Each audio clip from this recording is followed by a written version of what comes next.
గురుగారు ధనుసు రాశి గురించి మాట్లాడుకుందాం. మరి శని వక్రగతిలోకి వెళ్తే ధనుసు రాశికి ఎలా ఉంటుందంటారు? తప్పకుండా అమ్మా.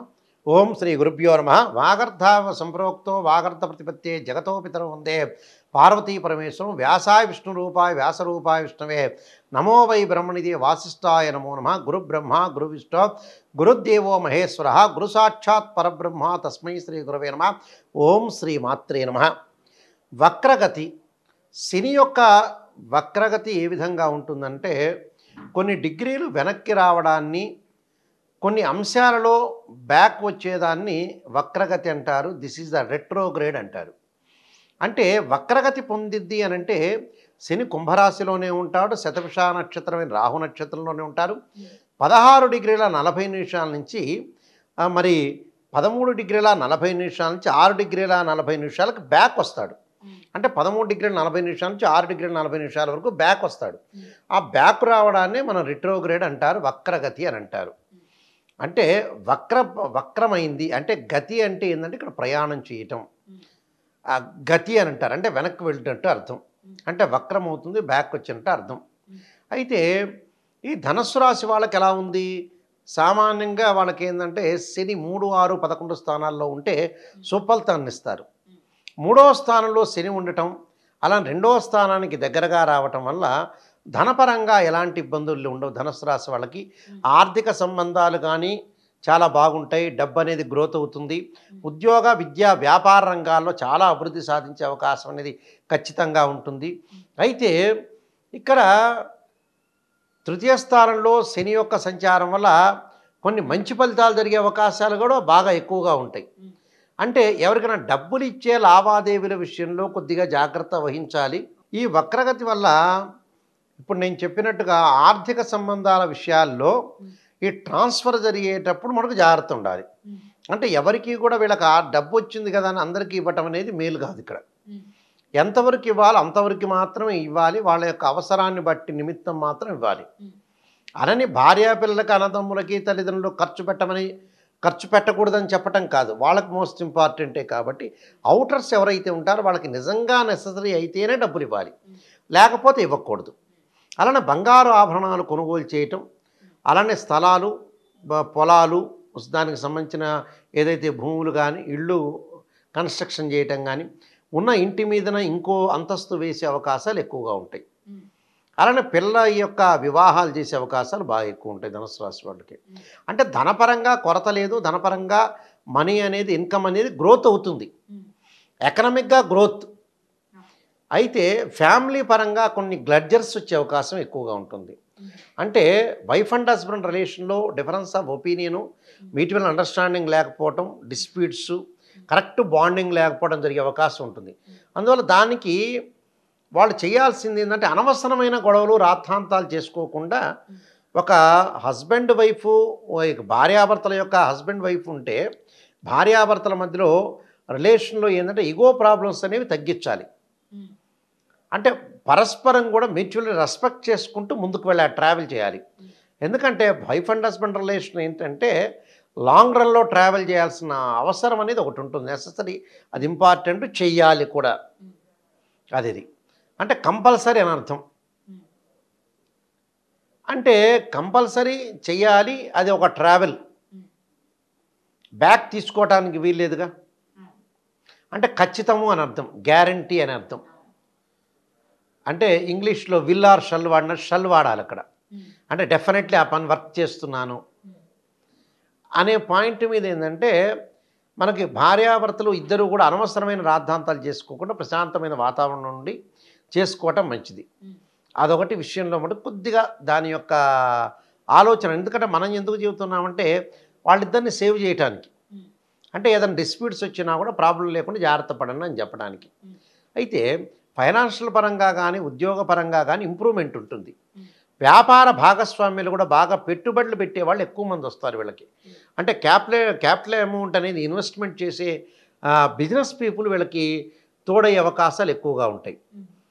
అదొకటి. వ్యాపారంలో కూడా కొన్ని ప్రత్యేకమైన వస్తువులు పెట్టి క్లయింట్స్ని గ్రోత్ చేసే అవకాశం బాగా ఎక్కువ ఉంటుంది. అంటే కస్టమర్లను ఎక్కువగా పెంచుతారు. పెంచడం వల్ల ఏంటంటే బట్ ఇన్కమ్ పెరిగినట్టేగా. అంటే వ్యాపార పరంగా బాగుంటుంది, ఉద్యోగపరంగా బాగుంటుంది, ప్లస్ ధనపరంగా ఇబ్బందులు ఉండవు. అలానే ఇబ్బందులు లేకుండా ఉండటానికి చాలా ఇంపార్టెంట్ ఇక్కడ. అయితే వైఫ్ అండ్ హస్బెండ్ రిలేషన్ ఒకటి, హెల్త్ పరంగా ఉండే ఇష్యూస్లు జాగ్రత్త ఉండాలి. అంటే దీర్ఘకాలిక వ్యాధులు వచ్చిన వ్యక్తులు వాళ్ళు కొంత కాంప్రమైజింగ్గా, అంటే ఏదైనా సరే మనకు వైద్యానికి సహకరించాలి, సరైన సమయంలో ట్యాబ్లెట్ వేసుకుని ముందుకు వెళ్ళాలి. అదొకటి చాలా ఇంపార్టెంట్. అంటే హెల్త్ పరంగా ఒకటి, వైఫ్ అండ్ హస్బెండ్ రిలేషన్ విషయంలో జాగ్రత్తగా ఉండాలి. ప్రయాణాలు చేస్తారు, విదేశాలకు వెళ్ళే సందర్భం ఏర్పడుతుంది, బంధువులతో సఖ్యతగా ఉంటారు, టోటల్ స్నేహితులు ఎక్కువ మంది ఏర్పడతారు, శత్రువులు మిత్రులుగా మారిపోయే అవకాశం ఎక్కువగా ఉంటుంది. అంటే టోటల్గా ఎవ్రీథింగ్ విల్ బి ఓకే. అంటే ప్రాబ్లమాటిక్ లేదు ఇక్కడ. ఒక్క వైఫ్ అండ్ హస్బెండ్ రిలేషన్ తప్పితే బిజినెస్ కానీ, ఎంప్లాయ్మెంట్ కానీ, ఫైనాన్షియల్ రిపోర్ట్స్ కానీ, అలానే రిలేటివ్స్తో కానీ, ఫ్రెండ్స్తో కానీ, జర్నీస్ కానీ, అలానే ఆధ్యాత్మిక క్షేత్రాలకు వెళ్ళటం, ధార్మిక కార్యక్రమాల్లో పాల్గొనే అవకాశాలు ఎక్కువ ఉంటాం, దుస్తులు కొనుగోలు చేసే అవకాశం ఎక్కువ ఉంటుంది. పోలీస్ డిపార్ట్మెంట్ కానీ, రక్షణ శాఖ కానీ, ఎక్సైజ్ డిపార్ట్మెంట్ కానీ, ఎడ్యుకేషన్ డిపార్ట్మెంట్ వాళ్ళందరికీ కూడా చాలా అనుకూలంగా ఉంటుంది. ట్రేడ్ మార్కెట్ కూడా చేసుకోవచ్చు, షేర్ మార్కెట్స్ కానీ, డబ్బులు క్యాపిటల్ అమౌంట్ అనేది పెట్టుకోవచ్చు, ప్రాబ్లమాటిక్ లేదు. కానీ అన్నీ అవుట్ బాగుంటాయి. ఇన్పుట్ అనేది అంటే లోపల ఇన్పుట్ అంటే కంప్యూటర్ భాషలో వేరే వస్తుంది, అయితే ఇంటిలో బాగుండాలి. అంటే వైఫ్ అండ్ హస్బెండ్ రిలేషన్లో రెస్పెక్ట్గా ఇచ్చుకుంటూ, వాళ్ళ భర్త మాట భార్య వినొచ్చు, భార్య మాట భర్త వినొచ్చు, ఇందులో పోయేది లేదు, వచ్చేది లేదు. ఎవడైనా వాడి సమయం వస్తే ప్లాట్ఫామ్ దిగి వెళ్ళిపోవటమేగా జరిగే, చివరికి అల్టిమేట్ అక్కడికే కదా. అందువల్ల దానికి పెద్ద రాద్ధాంతం చేయాల్సిన పని ఏంది? ప్రపంచంలో అంతా ఎవడూ శాశ్వతం కాదు. ఒక్కటే ప్రపంచంలో శాశ్వతం కాని విషయం ఏంటంటే మరణించడం. అందువల్ల భర్త మాట భార్య గౌరవిస్తే ఏం పోతుంది, భార్య మాట భర్త గౌరవిస్తే ఏం పోతుంది?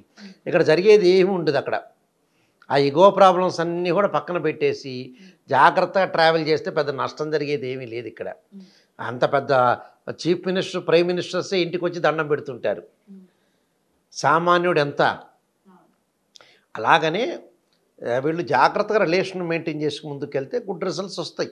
స్త్రీలకు కూడా అనుకూలంగానే ఉంటుంది. కొంత ఇగో ప్రాబ్లమ్స్ తగ్గించుకొని నేనే మోనార్క్ అనుకోకుండా ఎక్కడ మనం కిందకి రావాలో, ఎక్కడ పైకి రావాలో ఆలోచన చేసి ముందుకు వెళ్తే స్త్రీలకు కూడా అనుకూలమైన ఫలితాలు ఉంటాయి. విద్యార్థులకు కూడా చాలా బాగుంటుంది. విద్యార్థులందరికీ కూడా కాన్సన్ట్రేషన్ చేస్తారు, ఎడ్యుకేషన్ మీద కాన్సన్ట్రేషన్ చేయటం, ముందుకు వెళ్ళటం, చాలా బాగా చదవాలని ఒక ఆలోచన థింక్ చేసే అవకాశాలు బాగా ఎక్కువ ఉన్నాయి. అయితే ఇంకా బెటర్గా రెమెడీ చేసుకుంటే ఇంకా కూడా ఈ భార్యాభర్తల యొక్క రిలేషను వీటిలన్నిటికి కూడా కొన్ని ప్రత్యేకంగా రెమెడీస్ ఉంటాయి. ఆ రెమెడీస్ చేసుకుంటే తగ్గిపోయే అవకాశం ఖచ్చితంగా ఉంటుంది. మరి ఇలాంటి చిన్న చిన్న ప్రాబ్లమ్స్ తొలగిపోవాలి అంటే ఎటువంటి పరిహారాలు? దానికి వాళ్ళు తప్పకుండా ఈ శని వక్రగతి కాలంలో వాళ్ళు తప్పకుండా అలివేలు మంగ పద్మావతి సమేత వెంకటేశ్వర స్వామి యొక్క కళ్యాణం చేయటం శనివారం రోజున. అలానే అది కుదరకపోతే శ్రీ వల్లీ దేవసేన సమేత సుబ్రహ్మణ్య స్వామి యొక్క కళ్యాణం చేయటం అనేది మంచిది. అంటే కళ్యాణంలో పాల్గొనటం, కళ్యాణం చేయటం. వీలైతే వాళ్ళకి కుదరకపోతే మనకి మామూలుగా తెలంగాణ పద్ధతిలో గృహప్రవేశాలు చేసేటప్పుడు సీతారాముల కళ్యాణం చేస్తుంటారు. అలాంటి గృహప్రవేశంలో ఆ సీతారాముల కళ్యాణంలో కూడా పాల్గొనితే కూడా మంచిది. అలా పాల్గొనటం వల్ల కూడా వాళ్ళకి ఏమవుతుందంటే ఒక ఏదైతే దంపతుల మధ్యలో ఎడబాటు లేకుండా, ఇద్దరు కూడా అరుచుకోకుండా, కొట్టుకోకుండా రిలేషన్లో ఉండే అవకాశం ఖచ్చితంగా ఉంటుంది. అలానే శివాలయంలో ప్రదక్షిణాలు ఆరోగ్యం బాగుండటానికి శివాలయంలో సోమవారం కూడా ప్రదక్షిణ చేయటం, అలానే నువ్వుల నూనెతో శివుడికి అభిషేకం చేయటం వల్ల కూడా ఆరోగ్య స్థితిగతులు అనేవి మెరుగుపడే అవకాశం ఖచ్చితంగా ఉంటుంది. ఈ నియమాలు పాటిస్తే చాలా మంచిది, మంచి గుడ్ రిజల్ట్స్ వచ్చే అవకాశం డెఫినెట్లీ ఉంటాయమ్మా. మంచిది గురుగారు. ధనుసు రాశి వారు ఎటువంటి పరిహారాలు చేస్తే ఎలా ఉంటుంది అనేది చాలా చక్కగా వివరించారు. ధన్యవాదాలు. నమస్కారం. సర్వే జనా సుఖినో భవంతు. చూశారు కదా, ధనుసు రాశి వారు ఎటువంటి పరిహారాలు పాటిస్తే ఏ విధంగా ఉంటుంది అనేది గురుగారు చాలా చక్కగా వివరించారు. మరి మీరు కూడా పాటిస్తారని మనస్ఫూర్తిగా కోరుకుంటున్నాం. నమస్కారం.